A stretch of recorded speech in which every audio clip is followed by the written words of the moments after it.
I think I don't need to repeat that this for us is the 25th year of the work of the Institute of Peace, and we viewed this reception as a way of recognizing it. And we'll be hearing from, as I say, a very interesting assemblage of personages to do that. But let me begin by just saying that running the Institute really depends on the leadership we get from our board of directors. You've heard earlier in the day from our board chairman, Robin West, earlier from his predecessor, Chet Crocker, and I'd like to turn the podium over to Robin to say a few things, and then we're going to hear from Senator Lugar, Secretary Perry, Secretary Richard Danzig, and some others. Robin? Thank you. I have sort of a script here, but my script starts later. But what I would really like to do is, again, thank everybody. There's a group of people here who are unsung. I think we've sung the staff a lot. They deserve it. But there's another group, which is the board of directors of the Institute, who are appointed by the President and confirmed by the Senate. My colleague, George Moose, who is vice chairman of the board, is here. But if there are any board members out there in this sea, could they raise their hands? I know you're there. You're hiding. At any rate, there's some board members there, but at any rate, there's some. They put in a lot of work and have had a lot to do with the success of the Institute. So let me turn it back to you, Dick, and I know you have some introductions you want to make. Just let me give you a heads up on our congressional participants. We'll be hearing in a moment from Senator Lugar. Congresswoman Nita Lowey, who we pay special attention to. She controls our budget, so we love her especially.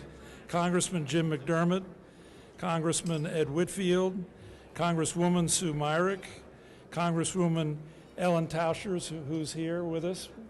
We'll be hearing from her in a moment. She's the moving force behind the Perry Commission. Congresswoman Doris Matsui, and Congressman Tom Pirello, who we heard from earlier.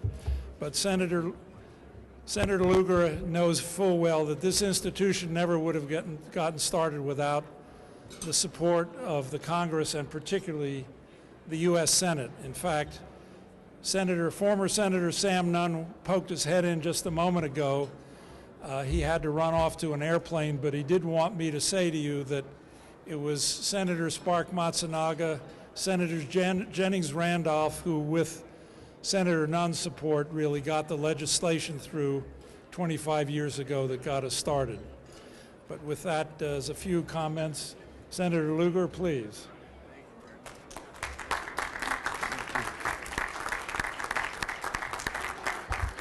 Now, Dr. Solomon, ladies and gentlemen, distinguished platform, yes, I'm especially pleased and honored to have this opportunity to speak to you at such a momentous time for our nation. And I want to congratulate especially the United States Institute of Peace for reaching the 25-year milestone with such splendor today.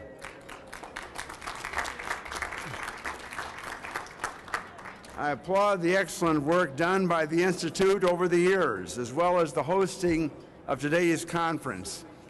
I also want to commend Steve Hadley for his dedicated and effective service to our country during a very difficult period. Few Americans understand the pivotal role of the National Security Advisor. It is one of the most demanding jobs in our government, requiring incredible personal discipline and energy. Steve has given greatly of himself for the benefit of our country, and Americans owe him a debt of gratitude. And I'm enormously pleased that he's passing along the baton, that President Obama has appointed my good friend General Jim Jones to be the next National Security Advisor. I've worked closely with Jim on numerous occasions dating back to the time that he was a major in the Marine Corps and I was a junior senator. And I can say without reservation that President-elect Obama could not have picked a more capable successor to receive that baton from Steve Hadley. Jim will have the trust and respect of the President, of the Congress, of our agencies, and foreign governments from the moment that he takes office. And I look forward to working with him to achieve important security goals on behalf of President Obama and our nation. I hope that all who are here this evening will embrace the possibilities that come with this new administration. Inaugurations are a time for political healing and for bridge building, but this spirit must last, and we must be willing to make the sacrifices of pride and commitment of trust that are required to establish a less partisan environment. Increasingly, at all levels of American politics, capable, thoughtful leaders are sometimes succumbing to the temptation to put politics first. And too often, the first impulse of both parties has been to take advantage of the foreign policy missteps of the other. I'm here to assert that we must avoid that temptation. My own experience suggests that Americans want to be proud of their public officials even when they disagree with them. They want us to work together in a transparent, cooperative manner. They have little patience for partisan schemes, arcane procedures, and empty rhetoric. Americans do not expect us to agree all of the time, but they do want our differences to be the result of honest reflection and careful study, and not an us versus them mentality.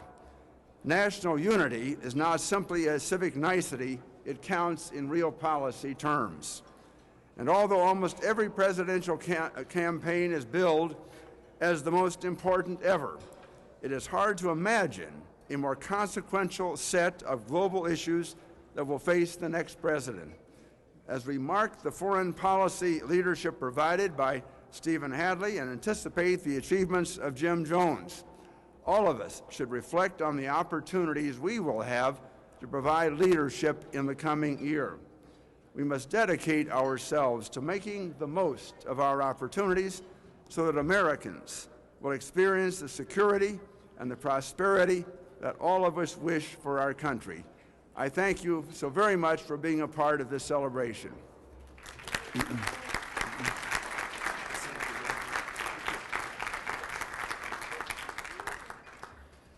We're going to violate protocol a bit in terms of adjusting to people's airplane schedules, and I'm delighted to have former Secretary of Defense Bill Perry, who, as I indicated earlier, is the leader of a task force on our nuclear posture, as you heard earlier in the day, that Congresswoman Tauscher had gotten going, and we'll hear more from her in a minute. But Secretary Perry, please.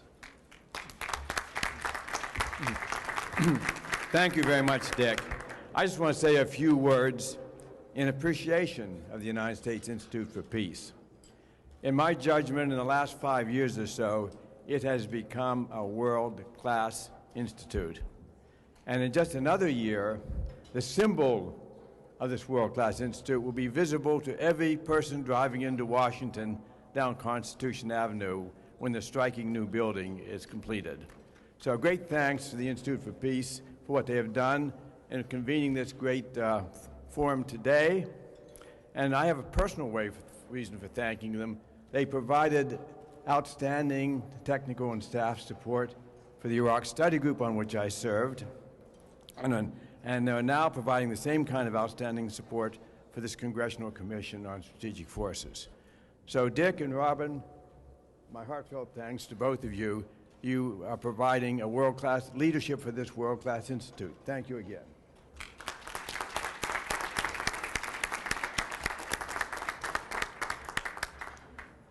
Congresswoman Nita Lowey, I confessed earlier we love you not just because you appropriate our budget, because you appreciate our work. Thank you very, very much, Richard. And thank you for organizing this very, very impressive event. With your leadership, the United States Institute for Peace has become a truly remarkable and invaluable institution. It's an honor to be here with you and among such distinguished guests and so many good friends with whom I have worked and am now sharing the podium. Frankly, Richard, I remember the beginning when I was first introduced to the USIP, when it was funded by the Labor HHS subcommittee in the 1990s. And I was delighted, although I still serve on that committee, when the Institute was moved under the jurisdiction of the State Foreign Ops Appropriations Subcommittee, which I'm honored to chair. So I have seen firsthand the important work of the Institute of Peace, from convening the Iraq Study Group to training peace builders in Iraq and Sudan. USIP is on the cutting edge of shaping a new, more peaceful world. I have been so impressed by USIP's work to marshal the best and the brightest policymakers, academics, practitioners to develop recommendations for addressing the most pressing foreign policy challenges of the 21st century. Yet the work of the Institute is not confined to the policy world, and your initiatives on the ground, teaching conflict prevention and grassroots peace building, create conditions for real change and lasting peace. While the Institute was founded during the Cold War, your efforts remain timely and especially relevant during times of transition in the United States. So as we celebrate the great promise of a new administration in Washington, violence continues unabated in many corners of the world.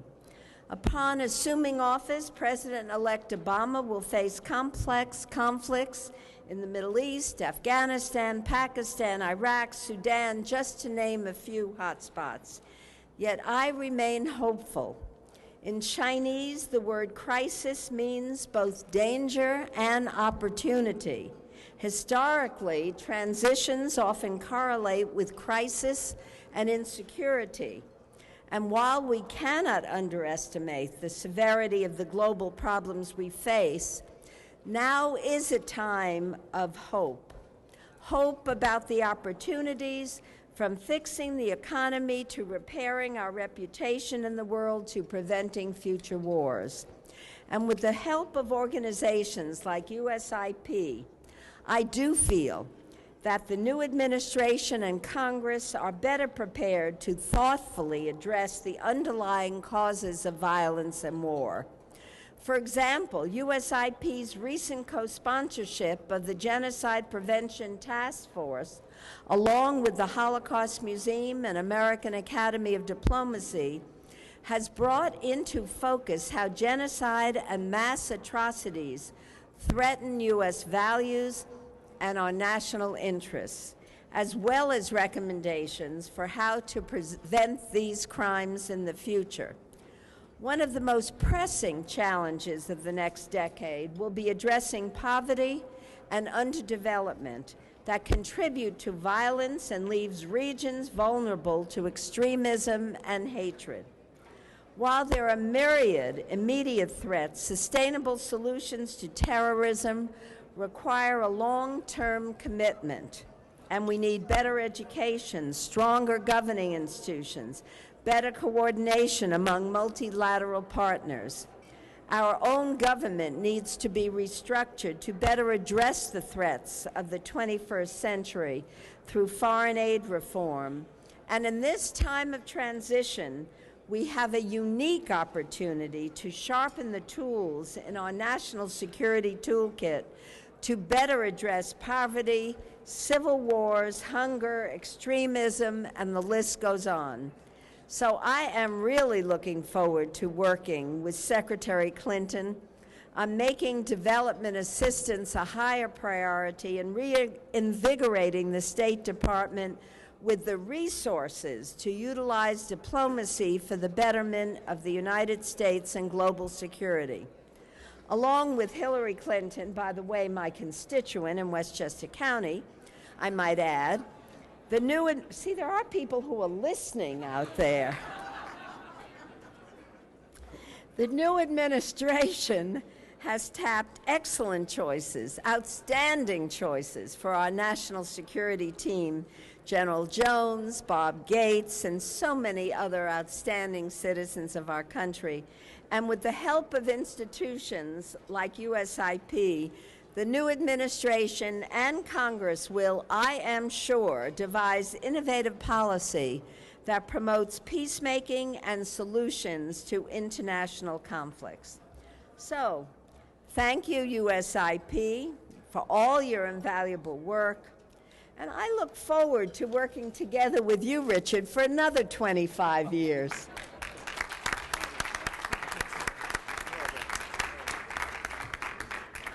It's important to remember that 25 years ago, the Institute of Peace was created by Congress, and we continue to have a very close and constructive relationship with Congress.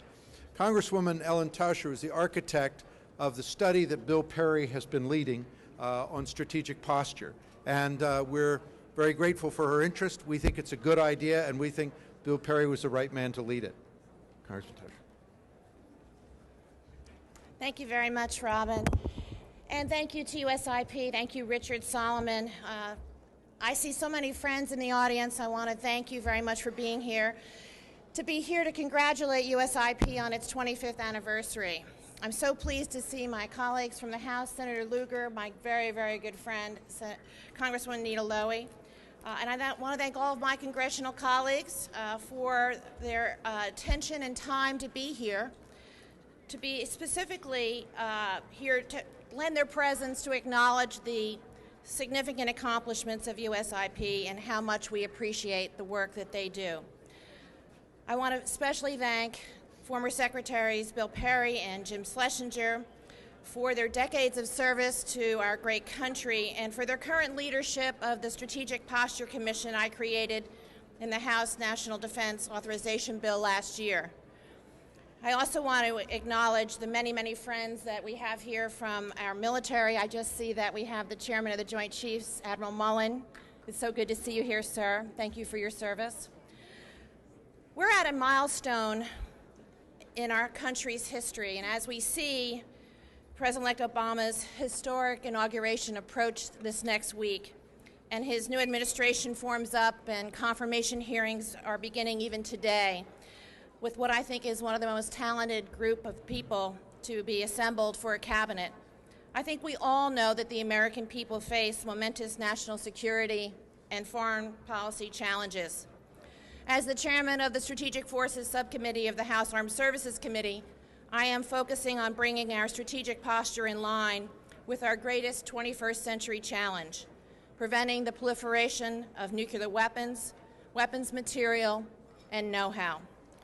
It was with this goal in mind that I led the effort in 2007 to establish a bipartisan congressionally appointed commission to examine our strategic posture. It couldn't be at a better time for us to be working hard on this. Today, our commission is several months into its work. I want to specifically thank Paul Hughes for his great work on that.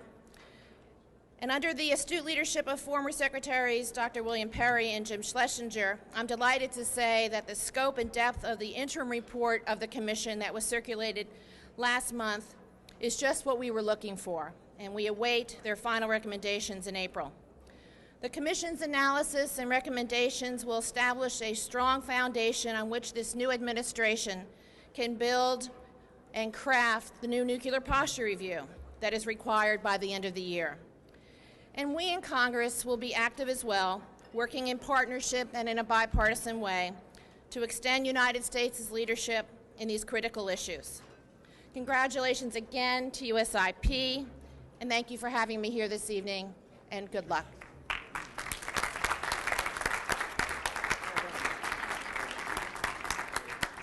Thank you, Congresswoman. I'd like to turn now to make the point that we have had an excellent relationship with Congress over the years, with the State Department, but we've also had a very close relationship with the Pentagon and with the uniformed military. We have worked all over the world, from Iraq to working with the Chief of Naval Operations to get NGOs and the Navy working together in tsunami relief. We value the relationship. We have tremendous respect for the military, and we think that we both have much to add to each other. And so I'd like to ask Admiral Mullen to say a few words because we believe that an important part of the success of the Institute of Peace has been our relationship with the uniformed military.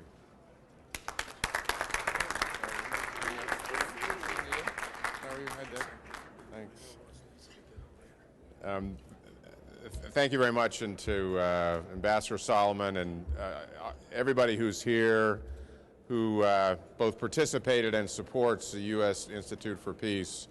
I can't say enough about how important that is and what a great institution it is. I'm actually in great part here because Dick Solomon spent a lot of time with me when I was the CNO, educating me about what USIP does, and has a wonderful background which helped me move forward in areas that I thought were very important as a leader of one of our services. That certainly continues in my current assignment as a chairman. So I value your leadership and your friendship, and it's a real treat to be with you this evening. Sorry I couldn't be here for the panel. I actually find myself working in one administration, but was tasked by the next one to spend some time with the senior leadership, and you can't do much about that. It's just that time of year. I really would just like to say a couple of things. Many distinguished people here in my travels and in the challenges that we have. One of the things that I know that's been previously focused on today and by leaders is trust, or the trust deficit. And certainly that is, at least in places that I'm spending a lot of time these days, absolutely critical. And so how do we build it, particularly when we haven't had it for an extended period of time? And one of the ways that I have found to try and approach this is to, in my travels and my engagements, to be very focused on listening to other people and trying to see their challenges through their eyes, which isn't necessarily very easy, and it takes some time, and you're not going to get it right the first time. Tied to that is always a rich history, which sometimes we don't spend enough time on as well. So that the trust piece, the seeing it through other people's eyes, the history that is there, all are critical pieces, certainly in the world that I see that we're living in right now and the challenges that we have, and they are abundant and ones that I think that can be met, but in great part have to be done by trying to create that trust.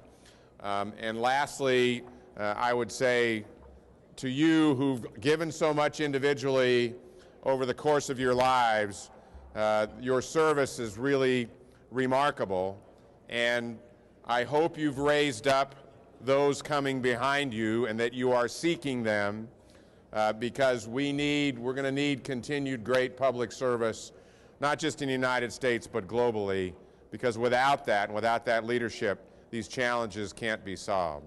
So on behalf of the 2.2 million men and women who are in our military today, and almost 300,000 of them deployed around the world so we can have this kind of conference, I want to express my appreciation for what you do.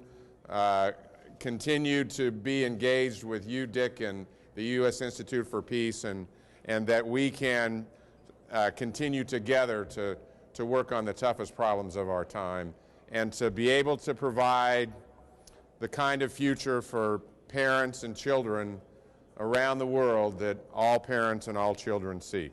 Thank you.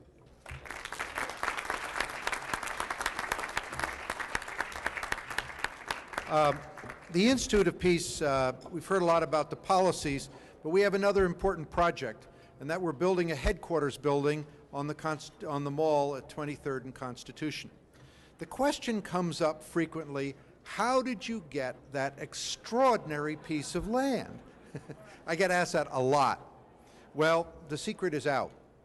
Richard Danzig was then Undersecretary of the Navy, and he took an interest in the Institute, and it was really through his good offices that the land was transferred to us.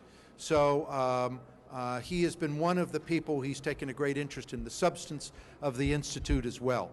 But I would say that Richard Danzig is one of the most respected thinkers in Washington, and he's a man of great breadth and interest but also he's been a very, very good friend to the Institute of Peace.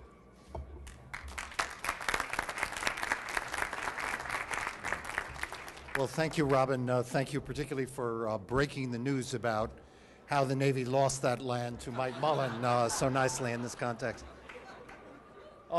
When I was asked to come here, I was, of course, immediately attracted by the fact that this was the 25th anniversary of the Institute of Peace, and also by the remarkable nature of this gathering today, a testimony to the Institute's convening power. But I have to tell you that I had a second, more subtle motive, which is that this was, in fact, a second anniversary, probably well known to all of you when you woke up this morning and thought about it. Today, of course, is Elvis's birthday. Given the convening power of the U.S. Institute of Peace, I thought it distinctly possible that Elvis would be here. And in this crowd, I think it's still the case. This, though, underscores what I think is the astonishing achievement of this institution in being the place that brings together not only people in Washington, but people from really throughout the world. It is a powerful thing to be able to do that, and I think we're all indebted to and celebrate the Institute for that reason. There's a second factor that I find so strongly attractive about this institution, and that is the quality of the training it offers to people. It doesn't simply gather them together, but time and again in course after course on conflict resolution, on issues associated with the rule of law, on issues associated with war and peace. This is a place that offers to the world an improvement in knowledge and an improvement in understanding on how to do things. And third, and finally, for purposes of today, I also note that this is an institution that has a staff that does extraordinary work. When Dick Solomon and I talked about the Navy potentially donating land for a building for the staff and convening functions of the Institute, the staff was then about 50 people. Today, a decade later, it's 250 people. And it produces, this group of people are extraordinary high quality and produce work like Alex Tier's book on Afghanistan that you see today, that I think is just a wonderful reflection on what can be done when you have good people.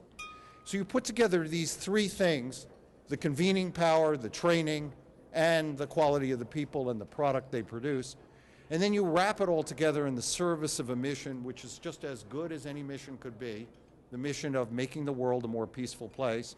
And I think we really have something to celebrate. So I'm deeply disappointed that Elvis isn't here today, but everything else about this event and this institution is really a source of joy, and I thank you very much for letting me participate. Thanks. Has grown up understanding the interconnectedness. We understand that we can no longer afford to separate some of the issues of soft power from hard power, issues of accountability and legitimacy from counterintelligence and counterinsurgency. So I look forward very much to the weeks ahead and the years ahead. And at a moment where we face so many crises, I can't imagine a better leadership team to turn that crisis into an opportunity to redefine the terms of the debate and create a new kind of security in a new century. Thank you very, very much. Henrietta Ford did us a great service by pinch hitting for the Secretary of State this morning, who is up in New York working on Gaza issues. But beyond that, and beyond giving a very good speech today, Henrietta has been a real friend and a partner.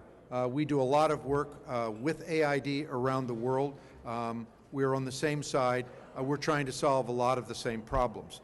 And so I wanted to just ask Henrietta to say a few words and to express our appreciation again. Thank you. Thank you.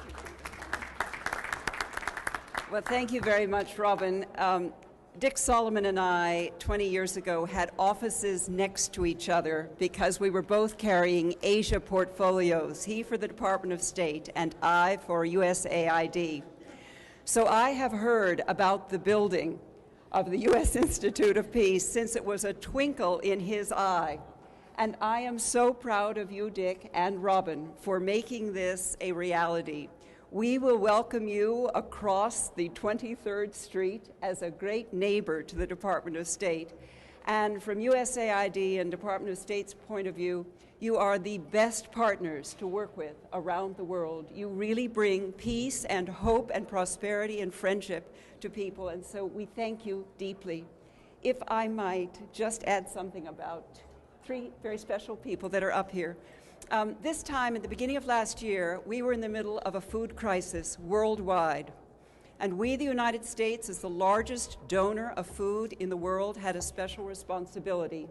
And to whom did we turn but to Senator Lugar, wise in the ways of small farmers around the world, but he became our guide, our wise colleague, and we created a presidential initiative in 1 month's time, and the United States began to lead. And I just want to thank Senator Lugar for his leadership, because none of us can do our work without great people in Congress. And second, there is a close friend of mine who is here, Nita Lowey. We have been sisters. We have been the women who carried the purse strings for development. A real champion for development and diplomacy and for the increase of the power of this civilian side. And I just want to salute Nita.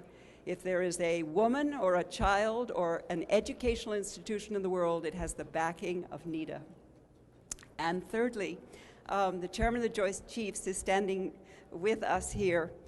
He has been a great proponent of development. Anytime you look around the world and you see diplomacy, development, and defense working, it is the United States.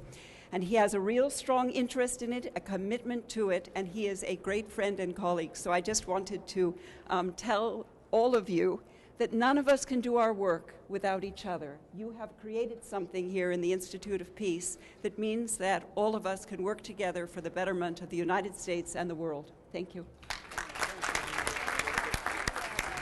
I'll now turn to the Vice Chairman of the Board, George Moose, to say a few closing words.